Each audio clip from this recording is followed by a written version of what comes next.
Ah, ah, mic test, mic test. Hello, one, two, three, one, two, three.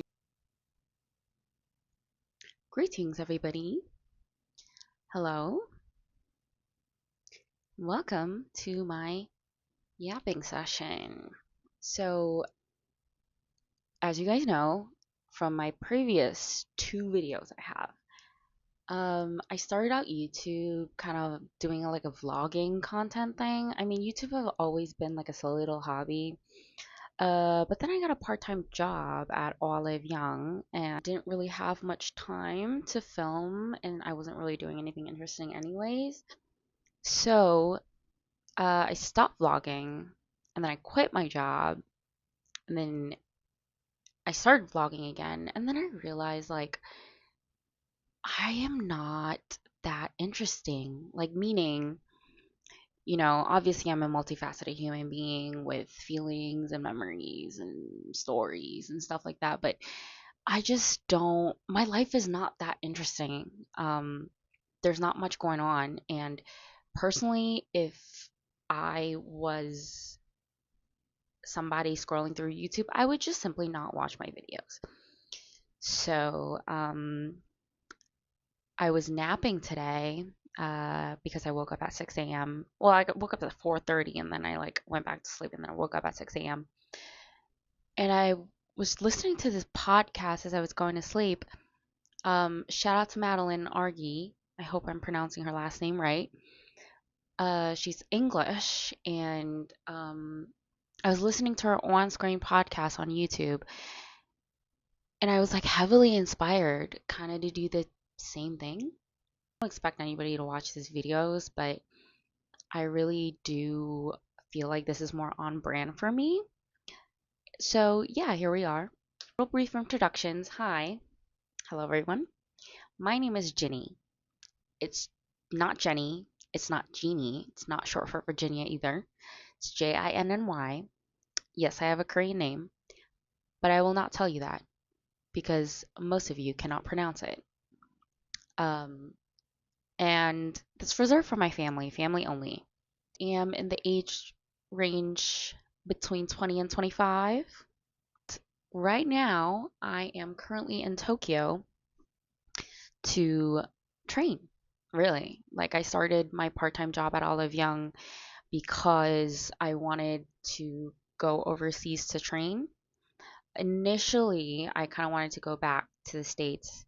I wanted to visit both New York and LA, and then I started working, and then I realized how ambitious I was with my money. 99% sure I wasn't going to make enough money to go to LA and New York on my own with my own money. So I decided Japan will do. So yeah, I'm in Tokyo. It's been about a little short of a week. I've been really enjoying it so far. And welcome to my humble abode in Nippori, Tokyo. I really like Japan. I like how, polite people are, even though I don't really care for like social dynamics and stuff like that. But it's kind of refreshing. A little bit about my story before I get into today's topic, and I promise it's all related together. I was born in South Korea, born and raised until I was about 12, and I moved to the States. And I ended up moving back to Korea back in 2025, early 2025. It was actually New Year's. To be completely frank, I got kicked out of my auntie's house. So my mom and my sister and my dad, my whole immediate family lives in Korea. My extended family on my mom's side, some of them lived in New Jersey. I love New Jersey. Anyways, completely my fault. I like kind of cussed them out. Um, I don't know. I was like newly sober and newly a young adult, and I didn't really know what was going on, which I will get into later. I still had no idea what was going on with my life, what I wanted to do, or where I wanted to be really. And that's when I kind of decided to be a professional dancer. Um, and I've been training and training and training And that's kind of what I've been for doing for the past year and a half. I'm very fortunate to have found my mentors and my teachers that I have now today. They're great. You know, they help me a lot. They give me a lot of feedback, and sometimes they're brutally honest, but I kind of like it. You know, it motivates me. Um, I run on heavy criticism rather than what's that word? Compliments or encouragement. I work better under heavy criticism, which now I'm realizing it might not be the healthiest thing. I've been taking classes so far. For the first couple of days, I was more like sightseeing and walking around doing all the touristy stuff. Like mid this week, I've been just like on go, go, go, go, go mode. And I woke up today and I was exhausted. Funny thing about Prozac is that it actually not only helps me to calm down, but it helps me to regulate myself, which rest is part of regulating myself and taking care of myself, which I don't do if I'm not taking my meds regularly. I'm just like strung out on caffeine, which I have my Japanese iced coffee. Green coffee is better. Sorry. But yeah, let's get into it. Ew, what was that? Anyways, sorry, I'm a little nervous. Even though it's just me in my room talking into a camera, I'm a little nervous because let's be honest, like I'm being raw and I'm being honest and I'm showing my real self to the world, even though I doubt that anybody's going to be watching this video. It's still a little nerve-wracking. Perception has always been a little nerve-wracking for me. So here goes nothing. Today's topic of discussion is going to be about planning and control, which I have been thinking about lately a lot. I grew up under a very type A mother. My mother is a Virgo. I am a Virgo. My poor sister, she's an Aquarius, and she's just like, what the fuck is wrong with these girls? Yeah, I remember when I was like in first grade, in elementary school, my mom like had me learn how to make an Excel sheet, and then I proceeded to make a timetabled schedule, color coded, of my week from Monday to Sunday. Like, mind you, I'm like 6. Printed it out, put it on my desk, like taped it. And I mean, did I follow it? Like, probably not. I was 6. But like, I have always, always, always, always been a super control freak. That has drastically changed twice, I want to say. Once when I was locked up in the mental hospital, became more of a control freak when I came out. I think it was to ensure that the shock of being institutionalized for the first time in my life, I was so in shock that I just dove into the whole controlling, clean freak part of myself to ensure that that never happens again. Unfortunately for me, after I went to detox and then I went to rehab, and when I went to rehab is when I drastically made that 180. Became a schedule free, spontaneous kind of gal. Really interesting because rehab does help you to be structured, if anything. Kind of had to make our beds in the morning and follow a schedule, you know, get driven around the druggy buggy. Honestly, I had the best time in rehab. I'm not ashamed of my recovery. I'm not ashamed of my story, at least anymore. So I'm pretty open about the fact that I'm sober. I did relapse when I came to Korea, but like I don't regret my relapse. I feel like I needed that. I needed that experience to make sure that I was an alcoholic and an addict. Anyways, um, back to the whole controlling thing. I became really spontaneous and go with the flow after I came out of rehab. Never imagined myself being okay with going with the flow. And I was kind of forced into it almost. it didn't happen immediately. I remember like when I was, going to college in the middle of nowhere in Illinois, had Notion had just came out and I had always been using Google and I just found out about Notion and I downloaded a bunch of free templates, but it didn't like I wasn't satisfied. So I made somehow, mind you, I'm really bad at math, really bad at computers. Somehow I made this like ginormous ecosystem on Notion. This was like I think even before ChatGPT. I made this ginormous ecosystem on Notion. Make sure that I was planning every single fucking minute of my day. Like I'm not even kidding.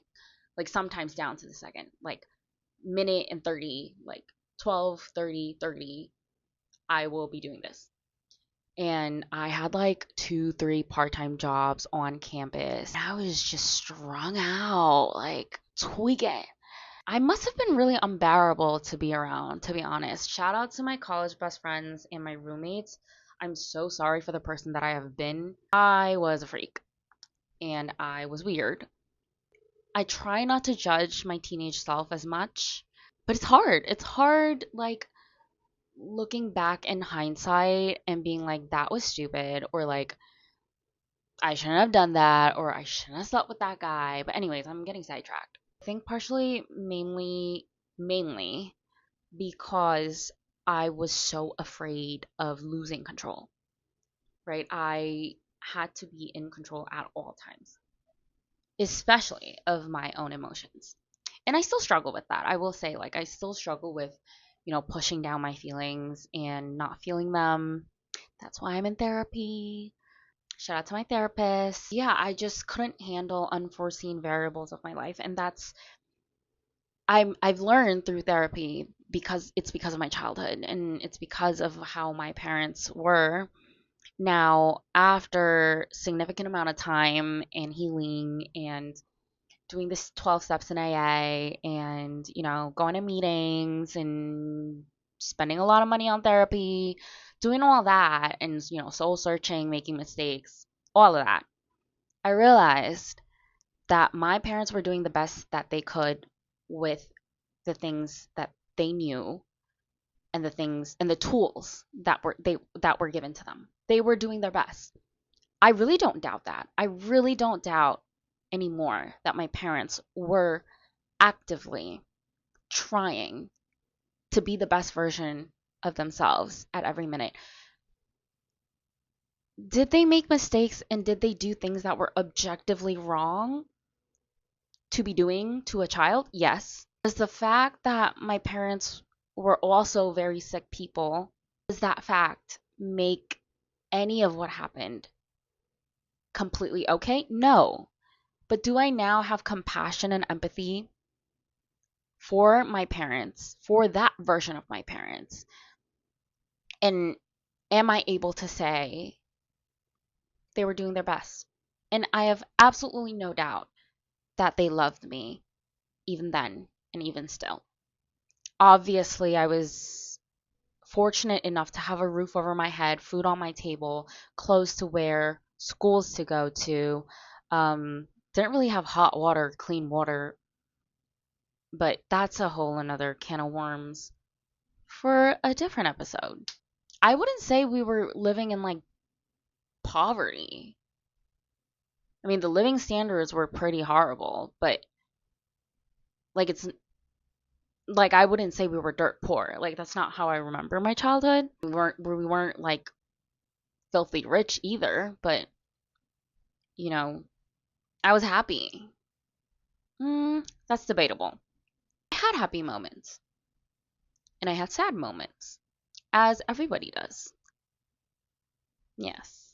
I think that's a more accurate description of my childhood, but all that to say, it was really hard for me to be okay with the unforeseen variables of life. I didn't like surprises. I didn't like surprise parties.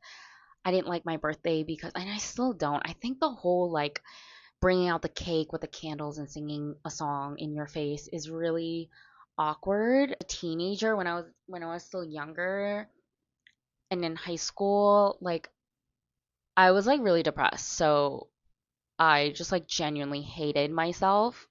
And I hated the fact that I was born. And I hated my birthday. And that's why I said no surprise parties, no parties. Now it's more like I don't wish to be celebrated that way. Like, it's the same thing when I think about funerals. It's like, would you want a celebration of life or would you want like a morbid funeral? And it's like you're entitled to want what you want, but I want people to party on my funeral. I want them to get drunk and like shake ass and laugh, and that's how I want to be remembered. And it's kind of like the same logic with my birthday, is that like I don't want to be celebrated with a cake and candles. Like, I'd rather do something like go on a trip or spend a quality day with my family or something like that, you know? Anyways, I got on a tangent again. This is exactly why I was so nervous about the podcast thing. But hopefully you're with me and I'm with me, because I just yeah, once I got sober and I went to rehab, which shout out Seacrest Recovery. I love you. I fucking love you. Y'all have saved my life, gave my life a second chance. Um, Thank you. Shout out to that. I really, really came out on the other end, like really just okay with the flow of life. How did I do that? I didn't really do that, to be honest. Like, I didn't just consciously make that decision that I'm gonna be okay with the flow. And in AA, people say like life on life's terms. If you're in recovery, you've heard that 5 million times, life on life's terms. I hated it. I hated every cliche sayings in AA, to be honest. I low-key hated it. I was like, this is so fucking corny. Like, I've come to realize, like, I am living life on life's terms. That's just like being adjusted to life. And I was so maladjusted. And some of it is like not my fault.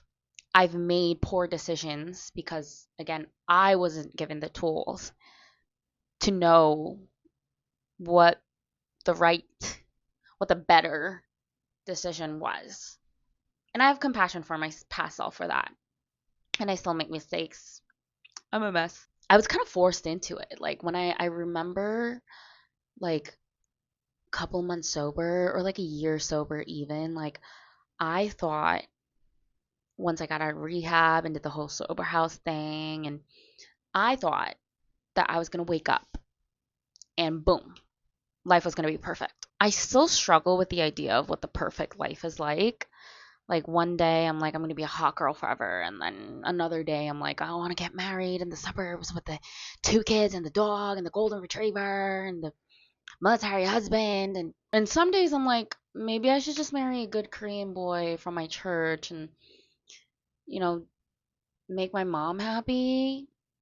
At least I thought like shit was going to work out, and it didn't. I was like really confused with what was going on when I first got sober in New Jersey.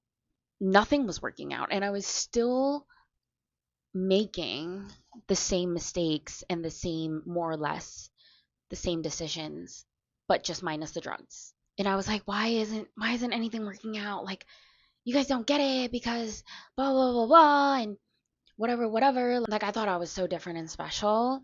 When people were like, stick around, it's gonna get better, I didn't believe it because I have no patience. I needed things to happen, and I needed them to happen like this. And it wasn't happening like that. Promises weren't coming true. Well, I wasn't doing the steps. So the promises comes with the steps. But back then I was like, why isn't my life getting any better?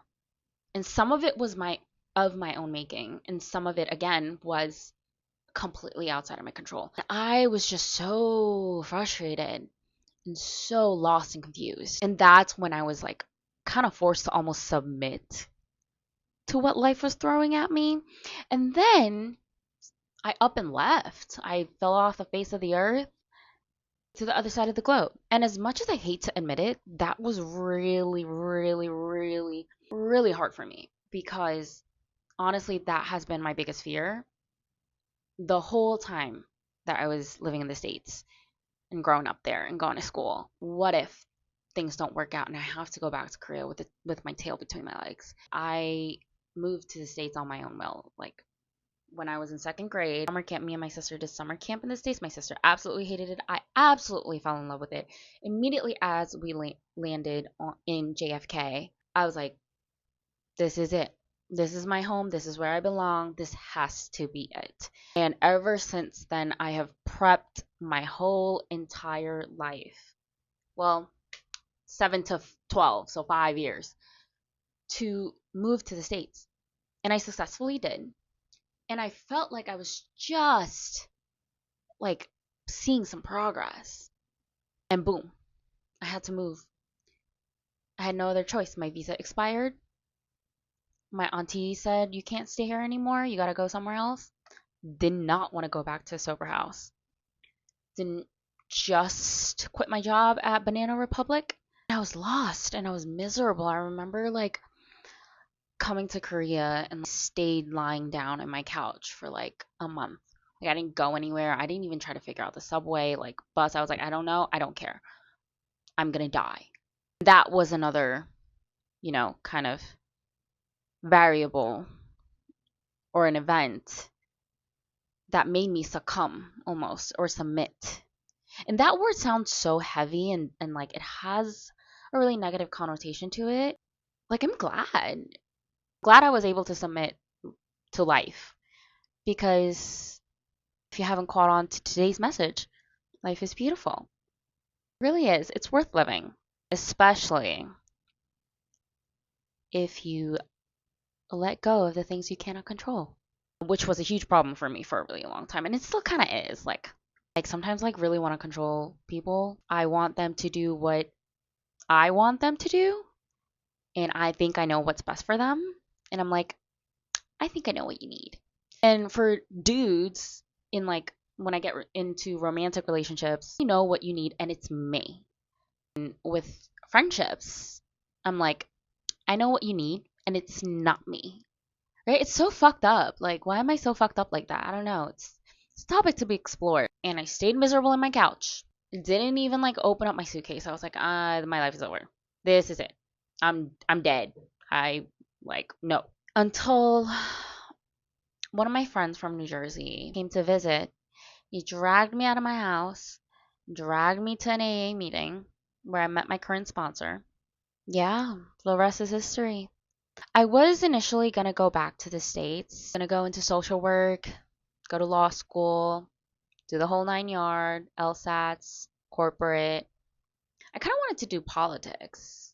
There was a time in my life I was extremely passionate about politics. Not that I'm not like passionate about politics anymore. It's more like, but as of right now, my philosophy is that like me, one person, the best I can do is show up in my little corner of my world.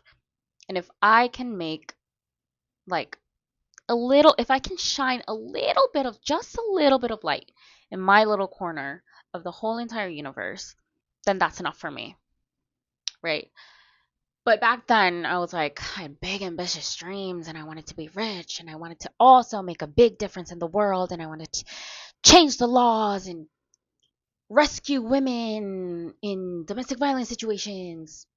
Mainly because, when these series of unfortunate events in my teenage years and my early adulthood was going on, people constantly told me, like, this is gonna help another woman someday. People constantly told me, like, you're going to make such a difference in your life with your story someday. It's going to help some woman, blah, blah, blah, blah, blah.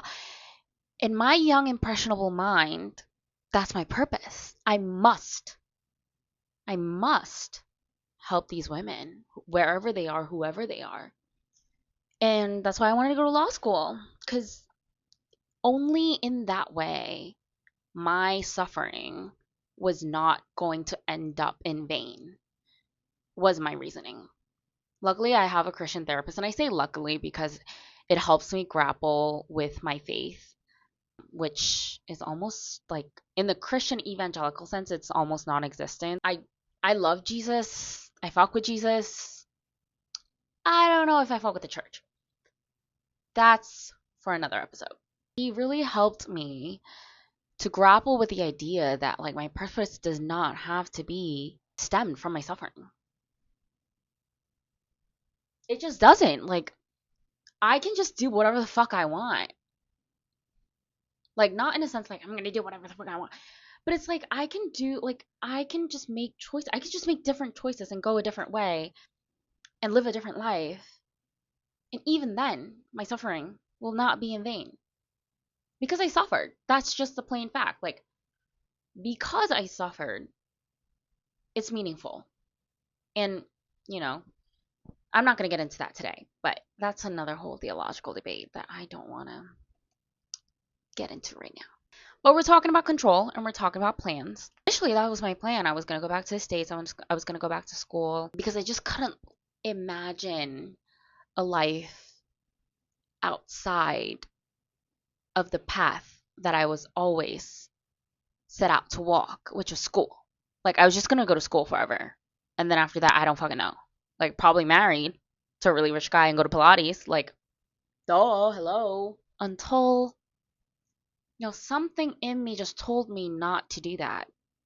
I just kept coming back to dance. And I really didn't have the self-love or acceptance or belief that I could make it.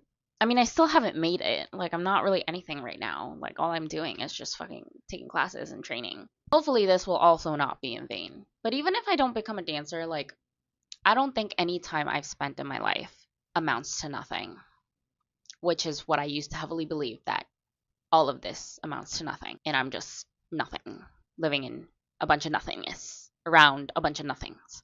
But I don't believe that anymore. I'm still in the process of trying to figure it out. I still kind of don't know what the fuck is going on with my life, which is embarrassing to say. Sometimes I'm like, fuck, I need to figure it out. Like, people that I, went to high school with, or, went to college with, getting corporate jobs, graduating college, and, like, getting married, engaged, and going on their honeymoons. I'm like, damn, like, what am I doing? And why am I doing what I'm doing? Still always going to be a dilemma, I think. All I knew was that I wanted to dance. I wanted to try being a real professional dancer. Was I concerned with being good at the time? No. Now I do. That's all I really care about. I don't really care about the money or the fame or, the gig or the followers, or I don't really care about that stuff. I just want to be good. But when I made that decision to be a dancer, I wasn't concerned with any of those things. I just wanted to be famous. But I also love dancing. Like, I've loved nothing else before. Like, I liked school, but I didn't love it. I liked playing the violin, and I was really good at it. But I didn't love it, like, I remember in, like, junior year, I was like, I'm not going to Juilliard. And people were like, why? And I was like, because I don't want to. Like, hello? And this, however, dance, I wanted to. Something that I wanted to do, something that I wanted to work hard for, and something that I wanted to chase. So for the first time in my life, I was chasing something else besides a man, which includes my father. I was chasing a dream, which I've never had before. Like, to be frank, I didn't even think I was going to make it past 16, And here I am, still standing, years later. Also, can I say a controversial opinion?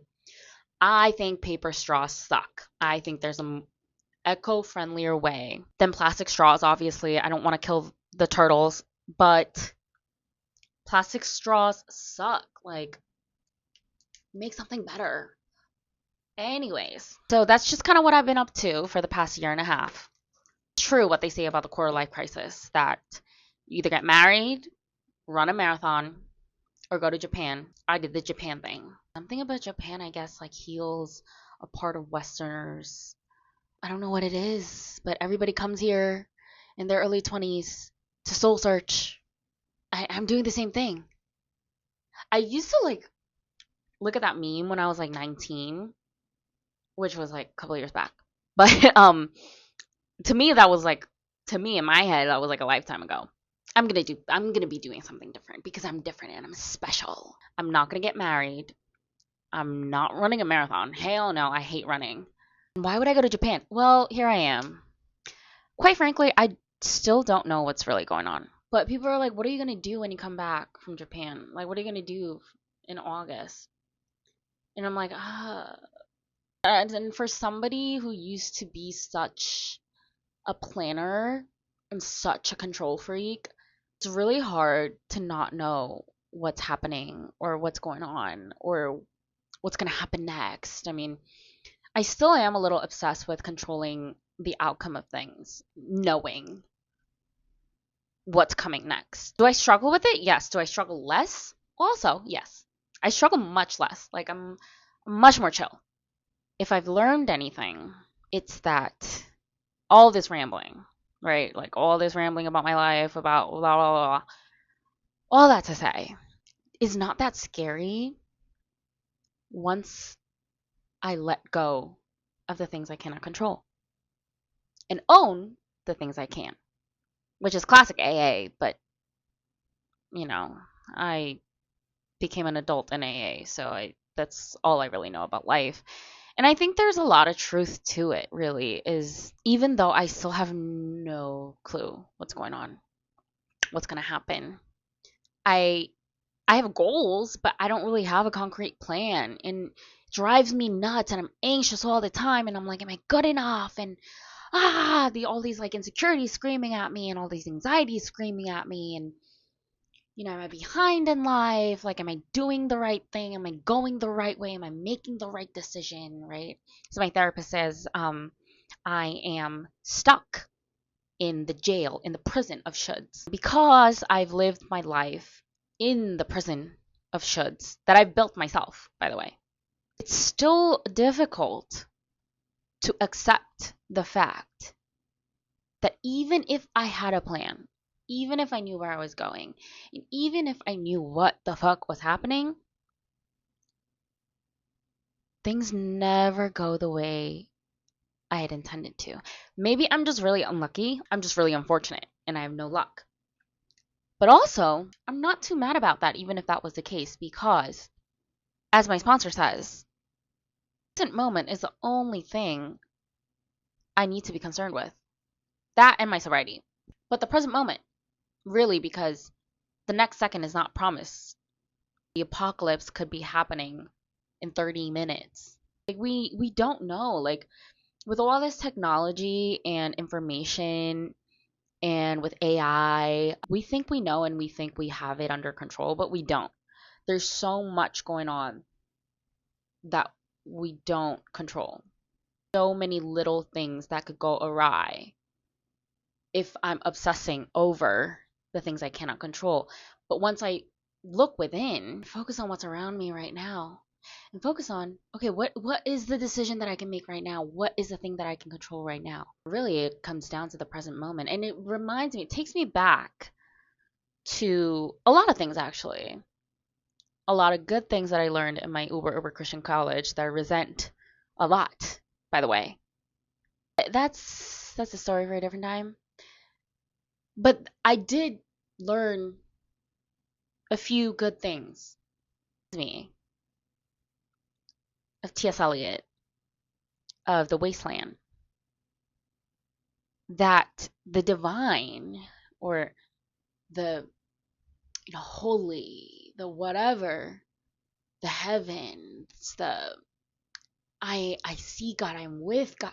All of that is really just, to me, at least in my own experience, it's just focusing on the present moment. Because that's all I have, really. It's how I stay thankful and grateful, even though I do get anxious a lot and I do complain if I don't get my way.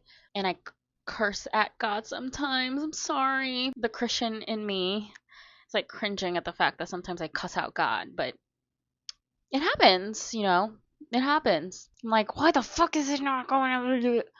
Like, why the fuck has this guy not proposed to me yet? Girl, you just met him 2 weeks ago. Relax. Really, truly. And I think there's beauty in that. Even though Inferno and like the whole trilogy, Dante's trilogy, is really weird, I did enjoy Paradiso because, like, yes, weirdly obsessed with like, what's her name? Like, his crush. Like, I don't remember her, like, but it was just weird and like she appeared in the heaven, and it was just weird as fuck. But what I took away from it is that there's beauty on earth, and there's beauty in the present moment, and there's absolute divinity and holiness in fully focusing on what's going on right now, right here, right now. And what's going on with me right here, right now is that I'm holding a little tiny mic, speaking into my phone camera, and rambling, drinking my iced coffee, which kind of sucks, by the way. Japanese coffee sucks. This is like the worst coffee I've ever tasted besides Starbucks. Like, what the hell? Like, sometimes it's not even real espresso. I'm like, what the hell is this? And it's like this weird tangy. Anyways, yeah, that's what's going on with me right now. Thank you for tuning in. Thank you for listening to my rambles. Next week or next time, I don't know. To be honest, this was like shooting in the dark. Like, I don't know what this was. But if I do this again, I will be a little bit more coherent, and I don't want to try to be more profound because then what's real about that? Like, what's authentic about trying to be more profound? Trying to sound more intelligent. Like, sometimes I'm stupid. Like, I'm just like looking at like stupid me. I'm not going to say I'm going to be more profound, but I will try to be a little bit more coherent next time. And I will try to come up with a better topic. I make a promise. Yeah. Bye.